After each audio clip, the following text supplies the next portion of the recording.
My name is Brandy Gallagher and I'm the Executive Director of our Eco Village. So Elkington Forest has this quantum opportunity to bring together ecoforestry, agriculture, and design around sustainability that is truly holistic. Now, for a lot of people, it's a bit of a quandary. Can we produce food at this elevation?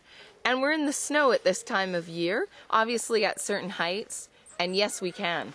We call this a sustainability mecca now, many folks. We've got projects that are coming to fruition that have been long in design, that are so visionary, it's actually calling the world to notice what's happening in our local community. Wolves. No. Wild beasts of Baldy Mountain.